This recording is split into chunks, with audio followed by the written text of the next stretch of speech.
চলো দেখাই মামাম কিভাবে ঘুমোচ্ছে। এখন বাজে 10টা আর মামাম এখনো ঘুমোচ্ছে। চলো দেখাই মামা কিভাবে ঘুমোচ্ছে। আমি আস্তে আস্তে কথা বলছি।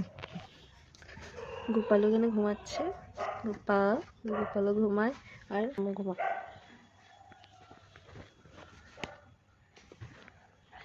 মাম, এই তুমি উঠতে না কোনো দিকা? ঘুম শেষ না তোমার? কটা বাজে? 10টা বাজে না বাবাই? ও মামা, ও মামা, কয়টা বাজে? হ্যাঁ, কয়টা বাজে তোমার? উঠছো মামা, ও মামা। উঠেই সেই খেলার দিকে বাইরে হয়ে গেছে। তাকাও। এখন গুলো উঠে যাবে, তাই না? তাই না গুড মর্নিং, গুড মর্নিং মামা। মামা গো, হ্যাঁ মামা, মামা চলো আজকে তাড়াতাড়ি ঘুম থেকে উঠতেই হতো, নয়তো তোমাকে আমি ডাকতাম না হলে। আজকে আমরা কোথায় যাবো বলো তো? আজকে আমরা তোমাকে তোমাকে দুঃখ দিতে যাবো বাবা। মামা তো জানে না আজকে আমরা কোথায় যাবো। তো চলো তাড়াতাড়ি রেডি হয়ে যায়। হ্যাঁ, তুমি বসো, আমি টিভিটা চালাচ্ছি। বসো বসো বসো বসো বসো বসো বসো, টিভি দিচ্ছি। দাঁড়াও, আসবে না, দাঁড়াও দাঁড়াও, পড়ে যাবে বাবা, বসো। এ এ এ দাঁড়াও দাঁড়াও দাঁড়াও দাঁড়াও, মামা মামা দাঁড়াও, টিভি ইয়ে। Hello guys, good morning, good morning. আর এই দেখো শ্রী ঘুম থেকে উঠে টিভির কাছে বসে গেছে। আর টিভিটা যখন আমি অন করি তখন মাম্মা এত খুশি হয়, মানে কি বলবো তোমাকে, বলে বোঝাতে পারবো না, এত খুশি হয়। টিভি চালিয়ে আমি বাকি অর্ধেক কাজ করে নিই, ও টিভি দেখে। ওর টিভি দেখে না, মানে টিভির সাউন্ডটা ওর কানে আসলেই হবে, আর কিছু লাগবে না ওর। যার কারণে আমি টিভিটা চালিয়ে দিই, আর একটু গান টান যদি থাকে তাহলে রেখে দিই। ও এখানে এইগুলো নিয়েই খেলতে থাকবে, বাকি আমি কাজ করে নিই ওকে এইভাবে রেখে। দেখো একা একাই কথা বলছে, গোল্ডিকেও বকা দিচ্ছে, আর টিভির সাথে সে তো একা একাই কথা বলে সব সময়, অল টাইম। আর রিমোটগুলো কখনোই তোমাকে দেবে না, ও রিমোটগুলো ওর কাছে থাকতে চায়। ও রিমোটগুলোকে নিয়ে যে কি করবে ওই জানে ভগবান। তো এখন আমি ওর কাছে দিয়ে রেখে তারপরে আমি যাচ্ছি তেল মাখাতে ওকে, কারণ আমাকে তো আবার 10:30টায় বেরোতে হয়। তো মাম্মামকে তার আগে স্নান করিয়ে নিই আমি। আর এই দেখো দুষ্ট বলে ওকে অলরেডি পেন দিয়েছে ওর বাবার সাথে এখন একটু খেলাধুলো করবে, করে তারপরে আমরা তেল দিয়ে দেবো। তো মেইন কথা হলো আজকে যে আমরা কোথায় যাব, সেটাই জন্য আজকে আমি সেই ভিডিওটা বানানো হয়েছে।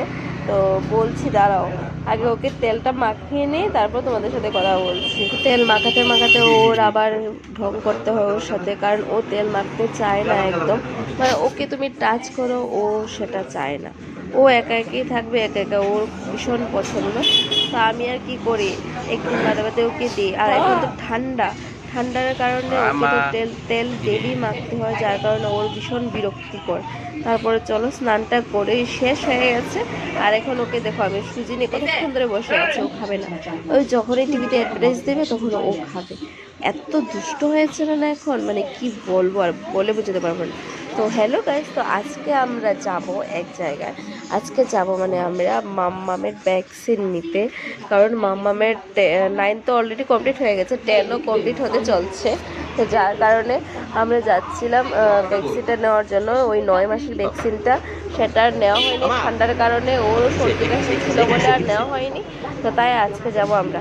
আর তার জন্য ওকে এত সুন্দর করে সাজানো টাজানো আছে। ও তো বেরোলে ভীষণ খুশি, বাট ও বুঝতে পারছে না যে ওকে আমরা কোথায় নিয়ে যাব।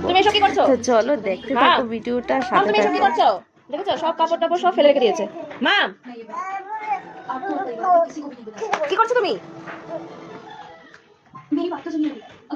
তারপর সব সেরে আমি আর মাম্মাম আর আমার শাশুড়ি মা আমরা 3জন যাব, কারণ দেব যাবে না, কারণ মাম্মাম যখন কাঁদে ওর আর ভালো লাগে না, তার জন্য ও কোনো ভ্যাকসিনে ওকে নিয়ে যায় না। যাও একদিন মা বাড়ি ছিল না বলে একদিনই গিয়েছিল, বাট এখনও যাবে না ও। তো আমি মা আর শ্রী, আমরা তিনজন চলে গেলাম। তো এখানে রেজিস্ট্রেশন কাউন্টার হসপিটালে গিয়ে যাচ্ছিলাম যখন, এখানে ভাবলাম যে একটু ডাক্তারটা দেখিয়ে নিই, কারণ মামামের চেস্টটা একটু ক্লিয়ার আছে কিনা, যার কারণে একটু ডাক্তারকে দেখিয়ে নিলাম। না, চেস্ট ক্লিয়ার আছে। তো এখন আমরা চলে যাব সুজা ভ্যাকসিনের এখানে। দেখো সবাই অলরেডি দেওয়া কমপ্লিট হয়ে গেছে, বাট আমরা তো একটু লেটে দিচ্ছি, যার কারণে একটু ভিড় ছিল না। তো আমরা গেলাম একটু রেস্ট সেই ভ্যাকসিনেশন সেন্টারে। সব বাচ্চাদের কার্টুন, ছোটা ভীম সব কিছু দেওয়ানো আছে, যাতে বাচ্চারা এখানে এসে ভীষণই আনন্দ পায় আর খেলাধুলা করে। বাট এত ইঞ্জেকশন দেয় না, মানে ওরা আর কি বলবো।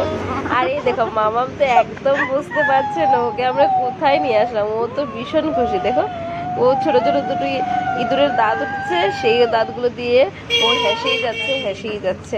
তো দেখতে থাকো আর কন্টিনিউ করো ভিডিওটা। সবশেষে মামামের টার্ন চলে এসেছে, মানে শ্রীর। তো এখন ভ্যাকসিন দেওয়া স্টার্ট হয়ে যাচ্ছে। তো এখন খাওয়াবে ভিটামিন। তো ভিটামিন খেয়ে মামাম কিছু করেনি, মোটামুটি ঠিকই ছিল, জাস্ট হাসছে আমার সাথে বসে বসে। আর মামাম ওদের কোলে বসতে চাইছিল না বলে আমাকেই বসতে হলো এখানে মামামকে নিয়ে। একটু স্ট্রং হয়েই বসতে হলো, কারণ সবাই জানো যে বেবিদেরকে দিতেই হবে না, কারণ কেউ তো আর কষ্ট করে বেবিকে আর ইঞ্জেকশন দেওয়ানো হয় না না। তো সেটা তো মানতেই হবে। তো আমার বর তো ওইটা আর বুঝতে চায় না, ও বলে যে না ও কাঁদবে, আমি আসবো না। তো কি করব, বাইরে থেকে তো ভীষণই মানে ওকে ইয়ে করছিলাম, বাট ভিতর থেকে তো একটুই কষ্ট হচ্ছিল, অনেকটাই কষ্ট হচ্ছিল। যারা মা আছে তারা অবশ্যই জানেন যে বাচ্চারা কাঁদলে কতটা কষ্ট হয়।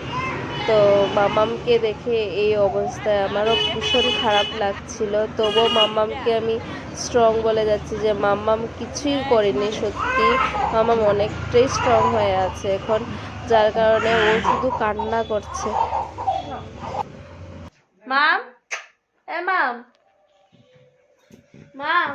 তো ফাইনালি বাড়ি চলে আসলাম, অনেকটাই কেঁদেছে মামাম, বলে লাভ নেই। তবে এই দেখো পাপা এখন পাপার কুলেই বসে আছে। পাপা তো আর একদমই কুল থেকে নামাচ্ছে না মাম্মামকে। আর এই দেখো ওর ব্যথাটা যে তো মানে বেশি না হয় তার জন্য ওকে আমি বসিয়ে রেখেছি, মানে ওর অ্যাক্টিভিটি করতে দিচ্ছি, কারণ ও যাতে সব জায়গায় পাগুলো হাতগুলো ছড়াতে পারে, তাহলেই ব্যথাটা একটু কম হবে, যার কারণে আমি ওকে এভাবে দিয়ে রেখেছি। তো ওর টিভি দেখতে পছন্দ করে বলে আমি রিমোট টিভি যা আছে খেলনার জিনিস ওকে আমি দিয়ে রেখে দিয়েছি। তো তো চলো টাটা বাই বাই, আজকের জন্য ব্লগটা এতটুকুই। আর পারছি না, কারণ মামামকে এখন 1 ঘন্টা পরে একটু খাওয়াতে হবে। আগে আমরা খেয়ে নিই, তারপর মামাম খাওয়াবো। মামাম দেখো অ্যাডভার্টাইজ দেখে একটু খুশি আছে, আবার একদিকে পা লড়াচ্ছে, হাত লড়াচ্ছে, যখন ব্যথা করছে আবার যারা এই ভিডিওটা পছন্দ করেছে বা ভালো লেগেছে অবশ্যই একটা সাবস্ক্রাইব করে দিও, পাশে থাকা বেল আইকন অবশ্যই প্রেস করে দিও।